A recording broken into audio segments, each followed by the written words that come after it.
விவசாயிகளின் நிஜமான எதிர்பார்ப்பு என்ன? தமிழக அரசியல் களம் இப்போ செம்ம ஹாட்டா இருக்கு.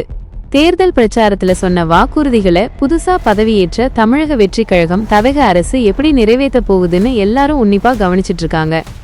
குறிப்பா விவசாய கடன்கள் விஷயத்துல இப்ப வந்திருக்க அறிவிப்பு, பாசிட்டிவ் கமெண்ட்ஸ், விமர்சனங்கள்னு ரெண்டு பக்கமும் விவாதங்களை கிளப்பிருக்கு. விவசாயிகள் தரப்புல என்ன நடக்குது, அவங்களோட நிஜமான எதிர்பார்ப்பு என்னங்கிறத கொஞ்சம் டீட்டெயிலா பார்ப்போம். விஜய் அவங்களோட தேர்தல் அறிக்கையில விவசாயிகளுக்கு கொடுத்த வாக்குறுதிகள் ரொம்ப பெருசு.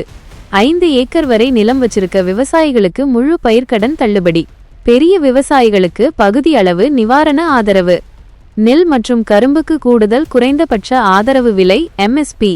இப்போதைய அறிவிப்பு, அரசு தரப்புல இருந்து குறுநில விவசாயிகளுக்கு 50,000 ரூபாய் வரை முழு கடன் தள்ளுபடி மற்றும் பெரிய விவசாயிகளுக்கு 5,000 ரூபாய் நிவாரணம் அப்படின்னு ஒரு அறிவிப்பு வந்திருக்கு. விவசாயிகள் என்ன நினைக்கிறாங்க? The real scene. இந்த அறிவிப்பை பத்தி கிரவுண்ட் லெவல்ல விசாரிச்சா மக்கள் மத்தியில் கலவையான ரியாக்ஷன்ஸ் இருக்கு. ஆரம்பமே அதிரடிதான்.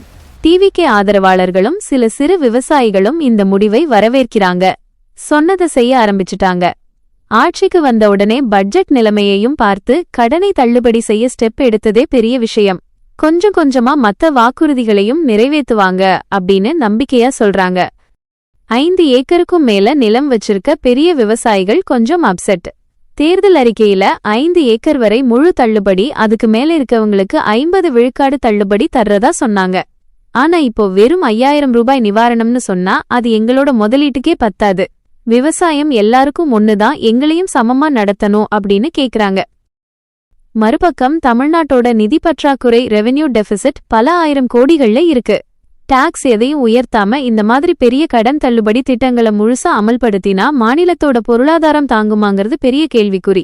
இதனாலதான் அரசு இப்போதைக்கு பகுதி தள்ளுபடி, பார்ஷியல் இம்ப்ளிமெண்டேஷன் பண்ணிருக்கலாம்னு சொல்றாங்க. இப்போதைய முக்கிய எதிர்பார்ப்புகள் என்ன?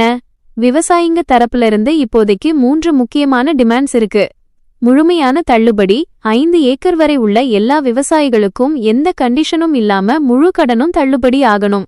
இந்த 50,000 ரூபாய் லிமிட் பல பேருக்கு உதவாது. MSP உயர்வு, தள்ளுபடியை விட நாங்க கஷ்டப்பட்டு விளைவிக்கிற நெல்லுக்கும் கரும்புக்கும் சொன்ன விலையை, நெல் குவிண்டாலுக்கு 3,500 ரூபாய், கரும்பு டன்னுக்கு 4,500 ரூபாய் சீக்கிரம் கொடுத்தா நாங்களே கடனை அடைச்சுப்போம். கடன் வசூல் நிறுத்தம், முழுமையான தள்ளுபடி அறிவிப்பு வர்ற வரைக்கும் கூட்டுறவு மற்றும் பொதுத்துறை வங்கிகள்ல இருந்து விவசாய கடன்களை வசூலிக்கிறத தற்காலிகமா நிறுத்தி வைக்கணும். பாட்டம் லைன், சொன்ன வாக்குறுதியை நோக்கி தவக அரசு முதல் அடி எடுத்து வச்சிருக்குங்கிறது நிஜம்தான். ஆனா தலைவா, சொன்னதை முழுசா செய்யுங்க அப்படின்னு தான் ஒட்டுமொத்த விவசாய உலகமும் காத்துக்கிட்டு இருக்கு. அரசாங்கம் ஒன்னு புரிஞ்சுக்கணும். 2 ஏக்கர் நிலம் வச்சிருக்க ஒரு சாதாரண சிறு விவசாயிக்கே 1.5 லட்சம் ரூபாய் கடன் இருக்கு. அப்படி இருக்கும்போது வெறும் 50,000 ரூபாய் தள்ளுபடி பண்ணுனா அது அவங்களுக்கு எப்படி பத்தும்? மீதி கடனை அவங்க எப்படி அடைப்பாங்க? அதனால இந்த லிமிட்டெல்லாம் வைக்காம சொன்னபடி சிறு குறு விவசாயிகளுக்கு முழு கடனையும் தள்ளுபடி செஞ்சா மட்டும்தான் அது நிஜமான உதவியா இருக்கும். பொறுத்திருந்து பார்ப்போம் அடுத்தடுத்த அறிவிப்புகள் எப்படி வருதுன்னு.